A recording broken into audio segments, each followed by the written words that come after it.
Welcome to another show of Speakers Gallery.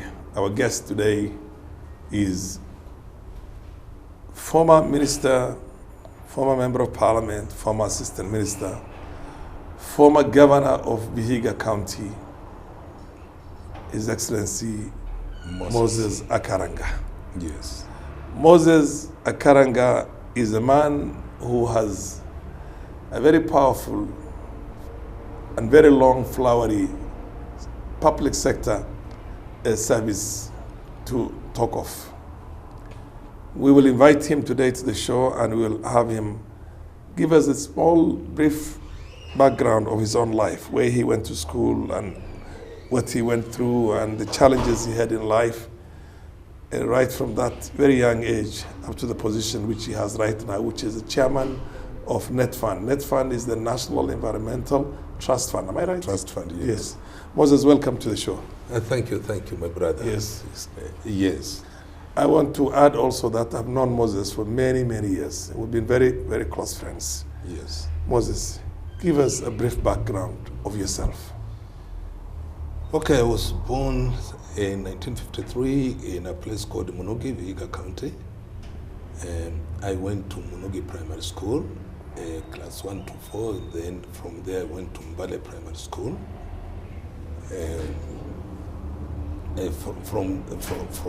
From there, I joined from one Mbale High School.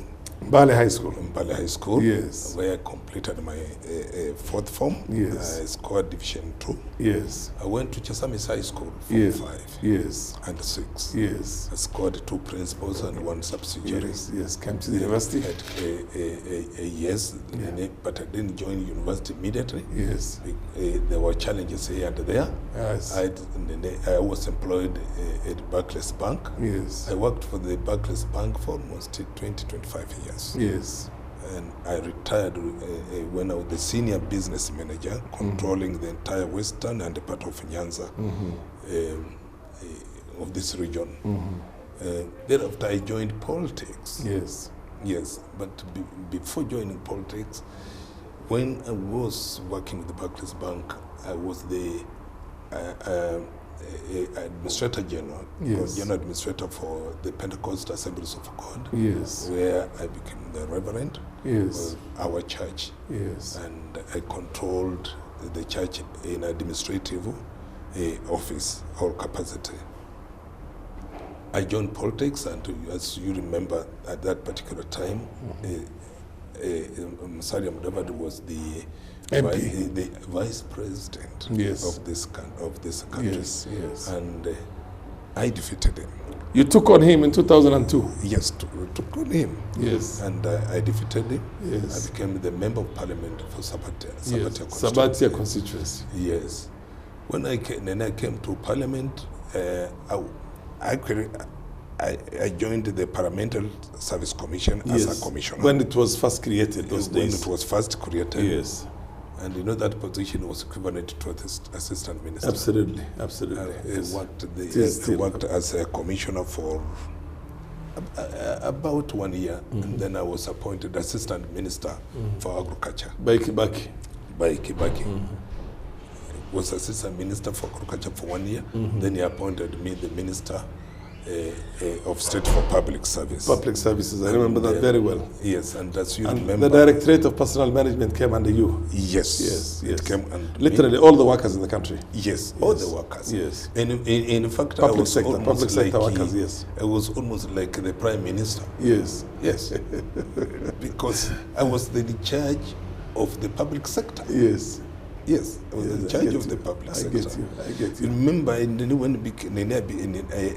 I was the minister, introduced the performance contracting. Yes, indeed. And the UN, or the United Nations, recognized this nation. Yes. And we were awarded the most prestigious a trophy or award under the United Nations. Yes, yes. For that very powerful reform within the public sector, which was basically service delivery centered. Yes. That performance, basically, you had to perform. Yes, we had to perform. To justify your relevance. Yes, Absolutely. You know, sometimes people, many Kenyans forget very fast. In this country, those days, you could go into people's offices or ministers' offices. The offices were not. You only find a jacket there sometimes. Just a jacket, and even the furniture. Yes. We had to change. Yes. We talked to the president, Kibaki, yes. who was quite supportive. We said Yes. we have to change, Yes. and people changed. Yes. If you Public offices became prestigious. They became a place where you are motivated to work in, because Yes. everything was of as a class or a standard that actually befitted the stature. Yes, sure. Yes. And we said now, how do we attract a good brains to join the public sector? Yes. We to revise the salaries for the public sector, and that attracted a good number of Kenyans from the private sector to join the public sector. Absolutely. And that's why now the public sector looks the way it is. Yes. Sometimes when I Many people would rather join the public sector than join the private sector now. Sure. I agree with you. Sure. I agree with you. So we revised. We came up with this salary remuneration review board. Yes. And it's still there. So that's me. From there, I lost the Sabatia seat, again back to Mudavadi. Yes. But Kibaki didn't leave me out. At that time, we were in ODM. Yes, I remember it was the 10th Parliament. No, I was not in ODM. You're not in ODM, but you did not come through in the 10th Parliament. You lost out. No, I back to Mudavadi again. Mudavadi came. Yes. As the Deputy Prime Minister and a few others. Yes, and the Deputy Prime Minister. And the portfolio in the Minister of Local Government. We were in the same party with him. I remember that very well. Yes. But Kibaki didn't leave me out. Yes. He appointed me to be the Vice Chair for the National Humanitarian Advisory Board. Yes. The board which was mandated to settle the post-election violence victims. Yes. And you did a good job in that. We did a good job. I remember that very well. Sometimes you go there, you find there are children who are born and they are called Akaranga. Yes. And I told my wife, those children, they have just adopted my name. Yes. I've got nothing to do with them. You didn't have any Mpango? Yes, I'm Kapango account Apana. And that's me. Okay. What were your landmark achievements as a governor? What you would consider? I opened up roads in the county, the entire county, but really opened up because I borrowed a leaf from His Excellency President Mwai Kibaki. Yes. He said, if you want any economy to improve, you must open up roads. Infrastructure. So I opened up roads in the entire county. Yes, I convinced, I talked to the national government, we came up with the MTC. We came up with the university, Kaimosi University. Yes. It is there, people can see those things. Yes. On the side of the youth, they came up with the Vihiga United Football Club, which is still there. We also came up with the Vihiga Queens football soccer for the ladies. The ladies, yeah. And the Queens have actually been the champions for Kenyan League 3 consecutive years. Wow. So you basically have been able to tap onto those talents and bring it out. Yes. Bring it out for the young people too. I saw one of the guards is now going abroad to play soccer there. She's now been headhunted by clubs outside, overseas, yes, European clubs. Yeah. Wow. Excellent. And with the football, there is a young man, Ocheng, now he has been recruited by Wazito Football Club. Yes. But he plays for the national team. Yes. And he's from Vihiga. He's from Vihiga. Excellent. Yes. What were your challenges? What you would say is effectively the challenges in the relationship between the central government and the county governments? Because there were many issues. For example, even the use of the terminology, His Excellency, for a governor itself was pretty much contested to the extent whereby there was a piece of legislation on that, which said that governors should not use that title. And then there was the issue of the allocations, and then the issue of funds from the center to the periphery, the issue of the delays in allocations, and the manner in which the allocations themselves were determined. So what are the kind of challenges that you can talk about now that, in hindsight, you've been there for 5 years, you are out of it for about 2 years now, running into the third year, the kind of things you think need to be reformed for the better one way or the other in any new dispensation, if there's going to be any referendum? What are the areas? In addition to, of course, the bigger allocation that everybody's talking about. Instead of 15% being the limit, the capping, we can go up to 45%. That's very, very universal in the country. Outside that, what are the areas that you think should be addressed?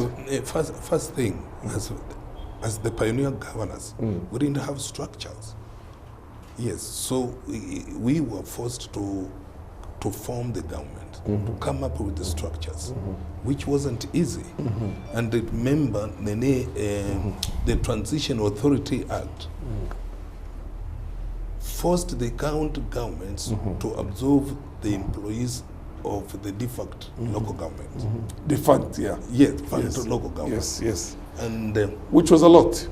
It was a lot. Yes. And they were used to a certain system of doing the things. Yes. Which was completely different from this new dispensation, basically. The new dispensation. In the manner you wanted to, state of the art, very digital society.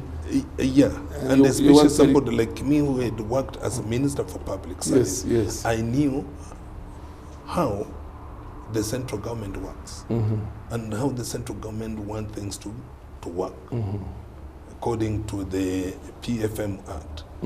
So it was Public Finance Management Act. Finance Management Act. So it was a big challenge, but nevertheless, we did it. We came up with the structures. You managed to recruit from outside the brains that you needed, the skills that you needed, yes. At the same time retain the old stuff. Yes. And now blotted your own, what do you call, wage bill. Yes. You had very little money left for development. And at that time, I remember the only funds which we were receiving, there was no time it went beyond 4 billion shillings. Yes. In Vihiga County. Yes. And most of these funds were going to payments of salaries. Salaries, yes. The wage bill, yeah. Wage bills. Yeah. You find we had very little amount left for development. Yes. And yet the expectations of the public was high. Very high. Very, very, very high. We are a government. We want to see everything going up. We want to see Maendeleo. So what is your suggestion for the future, so, for this particular, because we are likely to have a referendum. What are the kind of amendments you want to have in the Constitution, in the piece of legislation, whatever, to try and fine-tune that, yes? Yes, let me tell you. If the Senate knows that the function is to defend the involved governments. Yes. If they take that seriously, yes. then devolution will succeed in this country. Yes. But you remember, my brother, that at the time when even Senate were fighting governors. Absolutely. We are not supposed to be fighting. We're supposed to be working together. We are supposed to be working together. Senate should not just wait until they summon the governor to go to Senate for them to answer the governor. Yes. What are you doing there? Yes. I'll tell the Senate, what else are you doing in Nairobi? You are supposed to be going around the counties and give support to these governors for the well-being of Kenyan people. So those are some of the challenges which I want to say for devolution succeed in this country. Yes. Let Senate work with the county government. Work with the county. Not against. Not against. Yes, yes. You see? Yes. Not against it. That will be okay. Yes. Again, with the BBI, I have seen they have recommended that the allocation will go up. The upper limit. Upper limit. Yes. And that's one thing which makes me actually support the BBI. BBI, yes. Because unless we push funds from the national center to the periphery. Yes, they will not succeed. And there is no way we are going to improve on the economy of this nation.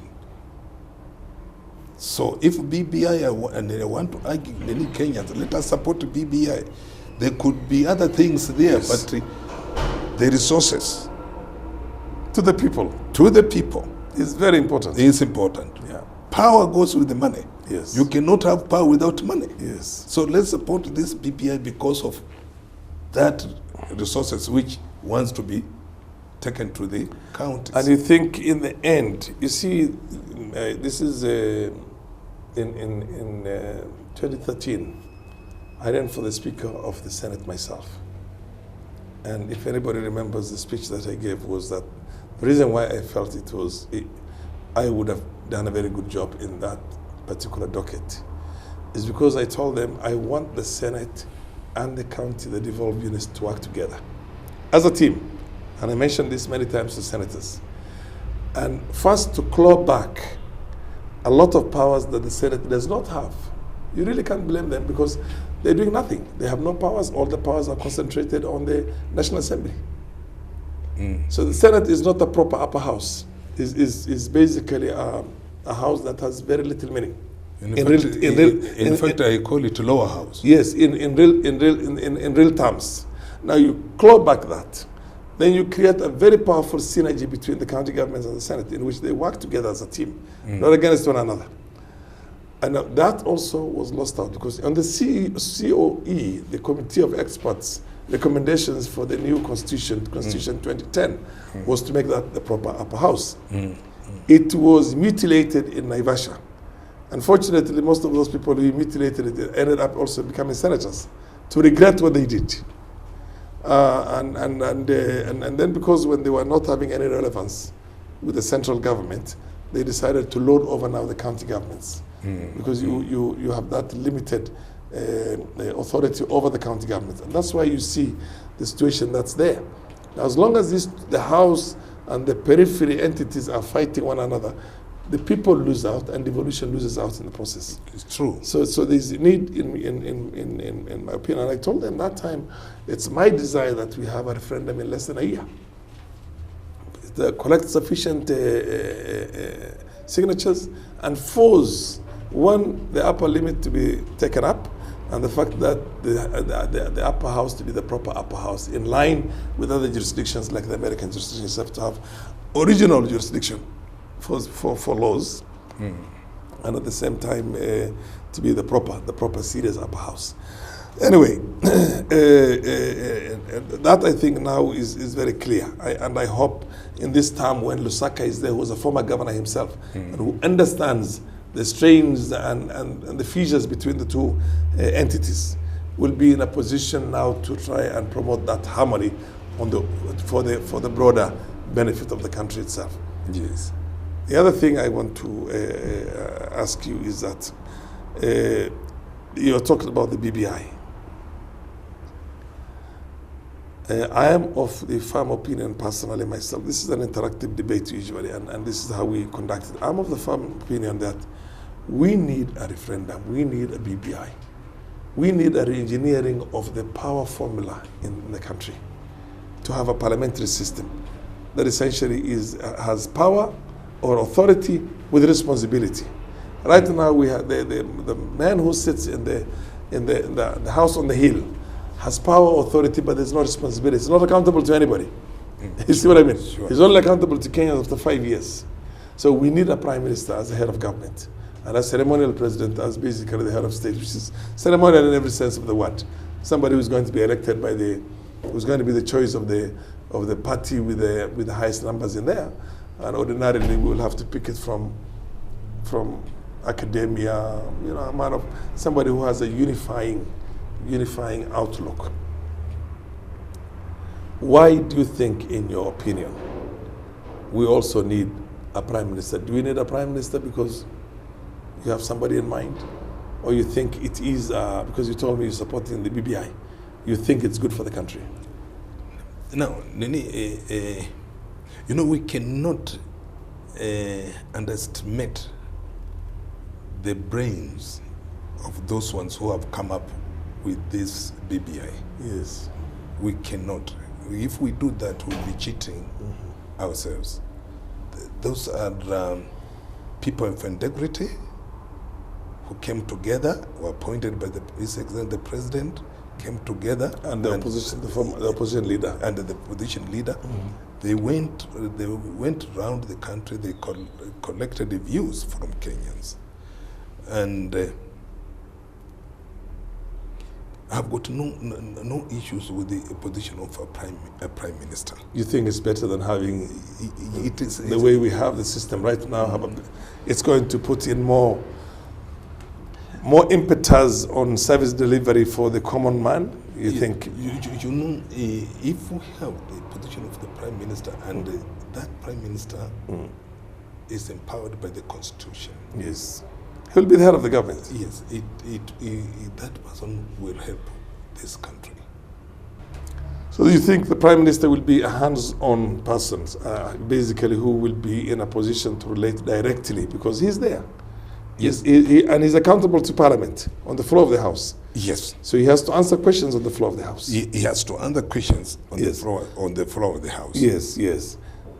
But when he is answering those questions Yes. on the floor of the House, Yes. you know, the majority of the decisions come from the county, from for, the developed for units. certain ministries, it is Yes. only regulatory, very little outside regulatory left for central government. Yeah. But that regulatory element of it, or the aspect of regulatory aspect of it, is in your opinion not being very well performed by the ministers. No, they are at the not. center. They're not. And they are not accountable to anybody. They cannot come to the floor of the House. No, they're and be not. questioned on some of these things. Yeah. And even I can see how you're putting it. Yes, I can see how you put it. And that also means that you will have to appoint ministers from members of parliament. Yeah, somebody who has been elected by Yes. Wananchi, Yes. and is accountable to the Yes. same people. Yes, and on the And floor that- also. Yes, on the floor. Both at the constituency level and on the floor of the House. Yes. Otherwise, when it's somebody has just been appointed by the president, From the private sector. By the way, I don't even know how most of them look like. When you appoint them from the private sector, I have to keep on. Whenever I have to ask who is the minister for this, and you easily forget them because you don't see them there. ask Kenyans, Yes. they even don't know that They don't know them. Yes, and these are the people who are responsible. Who are, Perhaps in the minute they will talk about Matiang'i yes, and because of the and Magoha, of course. and the Magoha, Yes, because yes, they are vocal. Yes, and Amina Mohammed And, because perhaps of they might talk about Kiunjuri because he has been his sacked. sacked. Yeah. That's the Amina Mohammed, Munya because he was a former governor. Yes, Munya was a former governor. The rest of them, you have to struggle to even remember their names. Yes, and now people start talking about the Minister of Agriculture because of the locusts. Yes, yes. They have The invaded locusts, this country. They came all the way from northern Kenya, Yes. and now they have come into the breadbasket of the country. Yes. And they're also politicians. They know that they have certain costs to pay. The policies that will affect the whole country might not become very popular in their own constituencies. So they have a problem. They might not come back if they decide to do certain very unpopular things. But when you have just been taken from the banks or from the private sector, you have no responsibility back at home. You're there serving at the pleasure of somebody. You see what I mean? So you were saying how it is much more prudent, much more realistic, and better in terms of service delivery for ministers to come from Parliament itself. Yes, for sure. Yes.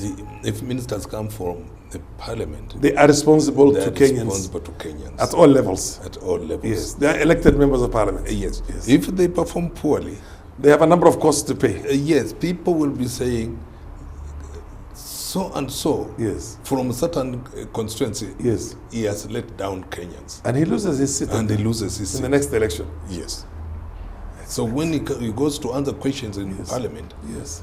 he is well versed with Yes. the questions. Yes. He knows that he is representing Yes. the entire country. Yes. Now that coupled with having a prime minister who is also, in addition to being a member of Parliament, because the prime minister is also supposed to have a constituency back at home.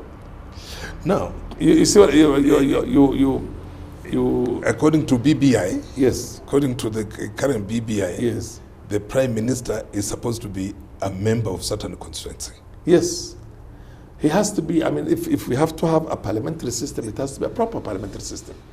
You remember Kibaki was member of parliament for Odaya. Yes. And Moi was member of parliament for Baringo, Yes. Cabernet Central. Cabernet Central, yes. And Kenyatta was a member of parliament for Gatundu. Gatundu, yes. Which of course changed it later on, this North and I think South Gatundu.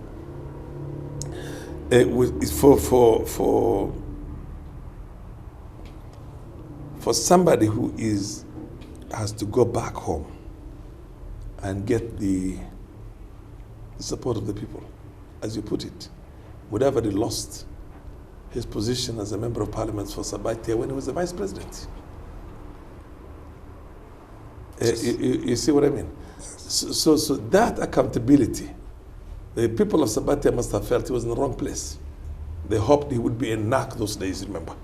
Yeah. And you were there from outside, and you took it easy. Yes. So we want a government that is, according to you want a government that is responsive to the needs of the people. Yes. And that government is accountable to the people at all levels. At all levels, yes. Now, so you don't want an appointed, because if you want to look for some mongrel of a system, you could say elect the president and let him appoint a prime minister. No, that doesn't augur very well, I think. No, it doesn't argue well. But now, something else which disturbs me again is that now, will the prime minister be responsible in answering questions on the floor of the House? The floor of the House. Of course, you have to be a prime minister's time once in a week. Now. And you have also 2 deputy prime ministers, most likely one for infrastructural ministries and the other one for service ministries, who will also be there. And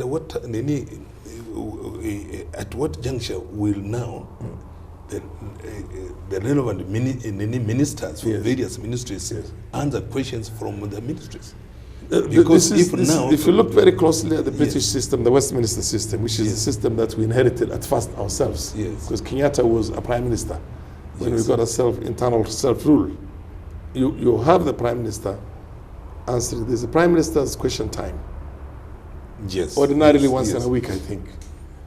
And occasionally, if the prime minister is out on engagements, then depending on whether that question is either infrastructural or service, then you have the 2 deputy prime ministers, or 1 deputy prime minister, I think, in the case of UK. And then you have the ministers also who are there for their line ministries. So the accountability is pretty much loaded. I saw when Honorable Raila became the prime minister, time for prime minister's questions. It reached a time, then they say, no, let us stop about that. Because Kenyans are very interesting people. What are the areas that you feel you did not complete your mission in Vihiga County in 5 years, that the 5 years were not sufficient? You need at least to have another 5 years so that you can finish functions A, B, C, D, E, F, which you intend to do in your new tenure. What are the areas? A good number. Given that yours was a pilot period. The devolved units were in the pilot period during your time, so it's understandable. So what are the areas? You know, first, Nene, having been out for 5 years, I can visualize what I did well and what I didn't do well. Yes, indeed. And without really mentioning what I'm supposed to go and do, because you're able to see some gaps in your old tenure. Yes, because I'll literally be exposing my strength to other people. Yeah. And you're a politician, so you know, as politicians, there are certain things which you cannot expose. I know. Yes, I know. But I can tell you there are certain gaps which I'm seeing. Yes. Which I need to go to correct. And correct. Yes. Or just bridge. Yes. The gaps. Coming back now to your current position. One, tell us what are the core functions of this parastatal, the National Environment Trust Fund. And where is our position as a country today, and as far as our environment is concerned, and what are the areas you think you have a challenge in addressing? The National Environment Trust Fund It's a state corporation. Yes. Under the Ministry of Environment and Forestry. It's headed by the ministry. Keriako Tobiko. Yes, the advocate. Waziri Nene Keriako Tobiko. And I'm the chairman of the National Environment Fund. And as I mentioned to you, our core function is to mobilize resources. These resources should be used in all environmental issues rather. So we talk to development partners to see how to raise funds. We support like in the planting of trees. We support youth who are quite innovative in environmental issues. For example, there is a certain group of youth in Kisumu. They use the water hyacinth for making paper. We have supported them. There are other youth in Muranga. The set of youth generators. They have developed certain a project. Now the youth are supplying lights to almost 300 households. We support them. And there are other youth here in Nairobi, Kariobangi, Kawangware, whom we are supporting. And then also we support research. Yeah. Individual studies. Individual studies and research. Are you also? We have done research on the Nairobi River. It's a big thing. There's another one we are trying to do in Machakos. That's net fund.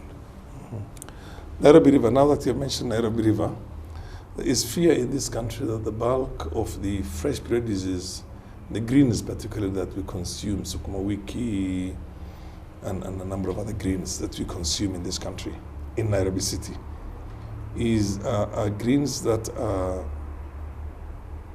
grown around Nairobi River using the effluent. Yes. Which has a lot of lead, and the industries have industrial waste has been released into all that Nairobi River. Isn't that awaiting time bomb that essentially will explode in our midst in the form of diseases that take a long time to manifest themselves, like cancer and the rest of it, because when you have all that, and blood poisonings and the rest, which will be a problem in the country. Yeah, it is. If you look at the outcome or the findings of the research on that Nairobi River, it's quite frightening. And as you rightly put it, this nation has to do something about the Nairobi River. If we get the funding properly, we want to come up or to change the Nairobi River so that we make it look like those rivers in outside this Africa, like in Europe, whereby we have this a pipe, sewerage and a pipe on this other side and on the other side, so that the industries, when they dispose the waste, let them go into this particular pipe and take it to the sewerage line. You see, rather than again closing the industries, and we have not provided for them where to dispose of these industries, because there are industries which they have also employed our people. Yes. So you think it's a massive cost implications, and we'd rather live, at least in the foreseeable future, we're forced to live with these poisons. Why can't we? What is NEMA doing? NEMA is supposed to be the regulatory body. NEMA, they're doing their part. NEMA, they're doing a part according to the Act. Yes. They are doing the part, because they are that if you can't provide for the disposal of the waste in your industry, they have to close down.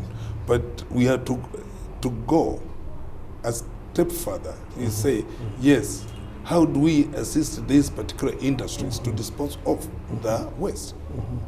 Yeah, because there's no way an industry will come out and then come up with the way to dispose of the waste unless, if as a government, those are taxpayers. How do we help them to dispose of this particular waste? Rather than just closing down the factory, let us think outside the box and assist Kenyans. Have your parastatal been able to commission a study on this for us, at least to have an understanding of the implications of making sure that all this waste does not drain into Nairobi River and goes through other pipings, as you put it? But that's what I'm saying, that we are actually looking for funds to do the study. Not to do the study. The study has been done. You don't even need a study to see that this waste should be. No. The cost implication of diverting all that waste to go into a sewage center instead of draining into Nairobi River. No, that one has been done. And what is the cost implications? I mean, is it $100 million? Is it $1 billion? Is it what is it? In Kenyan terms, yes, it's coming to almost 10 billion shillings. 10 billion Kenyan shillings. Yes, but that's a small amount of money. It is. It's not because the health hazards of what we consume right now is also going to manifest itself in the health budget.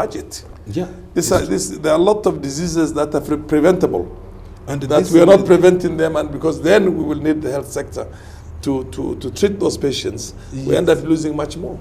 You go to Kibera, look the way that river looks like. Yes, it's completely terrible. It's a total mess.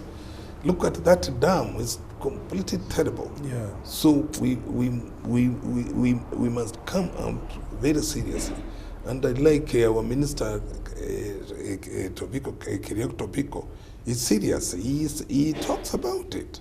He says that these things we actually need to do something, and we will come up with a proper Nairobi River. On a different thing altogether, while we are winding up our interview on this, we got the new constitutional dispensation in 2010. And that constitutional dispensation at that time was spearheaded by the former president, Mwai Kibaki, and the former prime minister, Raila Amolo Odinga. At the same time, concurrently, the two leaders we have in the country right now, the president and his deputy, what you call the presidency, Uhuru was at best what you call a watermelon. He did not take sides on that constitutional debate. Ruto was outrightly against it, vehemently. I mean, he said things that essentially were so bad, including going to Lamu and telling the Muslims, if this constitution is passed, it will create a problem between the Muslims and the Christians. I mean, I don't know where he got that crazy idea from. Very, very crazy idea from. Yes. So it shows you the extent to which he was willing to sacrifice, simple decorum and peace in the country. When it came to the operationalization of this, the implementation, the operationalization of this constitution itself, we had these two guys to do it, because they now won the presidency as the deputy president and deputy president. You don't expect them to be, at least both of them, to be so genuine about this constitution. At that time, I had an idea myself. Why don't we have in this constitution a provision that says the current leadership will not face the 2 terms limit on this status quo ante, on basically what they served before. But then they can serve another term. In a way to try and realize a situation in which you have Kibaki and Raila being there in whatever arrangements that we're going to think of at that time, but to see to it that this constitution is properly and fully implemented. We never got that. If we get right now into a new constitutional dispensation, And from the look of things, Uhuru, who has come to the end of his term, goes home. And through a referendum, basically, having this continue BBI throughout. And Ruto, who for all intents and purposes looks opposed to it, either comes in as the head of the government, or somebody else whom we cannot be sure about. Don't we have a situation in which we're back to square one? So there could be a case for the ones who are in power right now, who are trying to see to it these changes in the BBI could be given a new lease of life, at least to make sure that the Constitution itself, the new dispensation, or rather the changes in the Constitution through the BBI are fully implemented when they're in authority for at least another 5 years. What do you think? I'm talking about Uhuru coming in back maybe as a prime minister, or coming in back as whatever, a ceremonial president, God knows whatever it takes in there. Which do you think we need to seriously think about it? And have politics aside. I'm not trying to I have not been part of this government. I've never been for this government before. But I'm looking right now at the future, into the distant future. Don't you think that we need people who believe in a certain enacted system need to be there to push it for that system to be implemented at least for 5 years? My brother, in any democratic society, the government is for the people and by the people. Yes.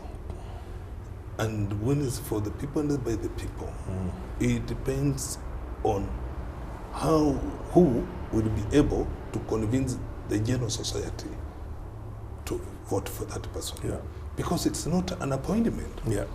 So me and you could say, let so and so be the president, or let so and so be given another term to lead this nation. But the general public says no. So we should not fear, my brother. Take it in corporate society or corporate business.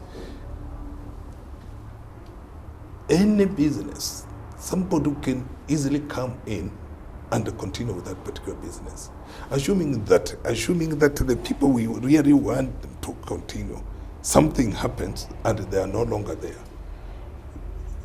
Will the country just remain quiet? No. So we should not have that fear. The Bible, I know you read the Quran. The Bible says, fear is sin.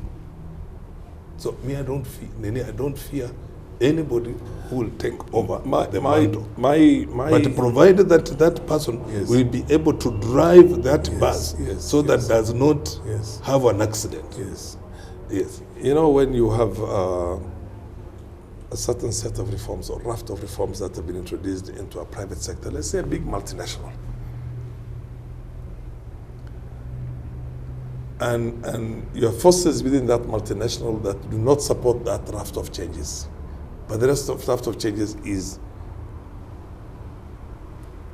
are passed, are accommodated by the board. And for whatever reasons, the man who was pushing for that at that time, who is the CEO, leaves the scene. And you bring up somebody who's opposed to those raft of changes. You think those raft of changes are going to be implemented? Let me tell you, let us strengthen our institutions. Yes. If we strengthen our institutions, like American or developed countries, they have strengthened the institutions. Whether Malim comes there, Akaranga comes there, or this young lady goes there, the institution has been strengthened. You have to follow the rules which are there. So in this nation, I'm begging Kenyans to strengthen our institutions. Sometimes I feel regulations, unfortunately, and I'll mention this to you again. Maybe I didn't make myself very clear in the first place. Regulations, when you see right now in America, when a new president comes in, Democrat comes in. I was trying to explain. You see, like what the Chief Justice is doing. what the Chief Justice is doing, to me, that is the right way. He says, no, we are not going to beg for money. This is an institution. We need that money to strengthen the judiciary. We need men and women of that caliber. But when you go there, you are the head of that institution, and then when something happens, you are quiet, you are not helping these nations. So Justice Maranga, what he has done, I was happy with the other day when I saw him saying, no, we are not going to beg. What they are doing, they want us to fall under the executive. So I wish Parliament does the same. I wish another institution does the same. That's the only way we are going to build our institutions. Yes. Interesting. I enjoy very much the growth also in our own democratic institutions, and I can tell you for sure there's quite a bit of teething problems, quite a bit of learning that we haven't been a democracy. We're still a democracy for less than 60 years. And it is imperative that, and the beauty of our country is that we have had this right of recall for every 5 years since we got independence. We've never had a military coup in this country that was successful. We never had anybody ruling the country by decree. At least every 5 years we used to have an election. And I like it because the kind of debates we're engaging in right now is in itself informed by empirical history, in the sense that we are always learning and seeing which institutions to strengthen. Yes, you could say the Chief Justice has said, which is perfect in my opinion. But supposing the government of the day decides, no, we're not going to put more money into the judiciary, we'll put more money into the policing, so that then we have far less cases to come before the judiciary. Or the government of the day decides, sorry, we will look at the alternative dispute resolution system and strengthen the traditional methods of doing that, and we can shrink the budget of the judiciary itself. There are many ways. Those decisions cannot come from the judiciary, it cannot come from the strengthened institutions, it comes from the policymakers, and the policymakers change. And it's acceptable for every team that comes, new team that comes in, to come up with their own policies. Every team that comes in can come up with its own policies. So, and that's why you see in America, Democrats come, they come with their own, what do you call, set of policies. When they go, it's like kind of a revolution. It's the other extreme, and they keep on oscillating between that. But still, there are many institutions that are working and intact and are impersonal in the sense that they do not take orders from the system, but they follow what that system, what do you call, formulates, because they are the people who have the political power. His Excellency, Honorable Akaranga, it's always a pleasure talking to you. I'm looking forward to another interview. But before closing that one, I'll say, you see, like the BBI are now trying to address the issues of the devolved governments. Yes. They have said now 40% of the resources will go instead of the 15%. Yes. And I wished they went even a step further to say, okay, even 10% will go to judiciary. Yes. 10% will go to that will pretty much no. It is important in African settings. Yes, African, what we will call it, context.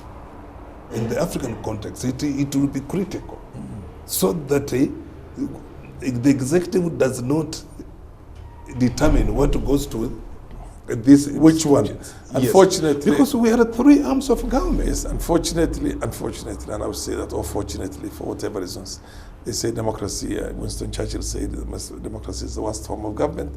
Unfortunately, there is no better system than it.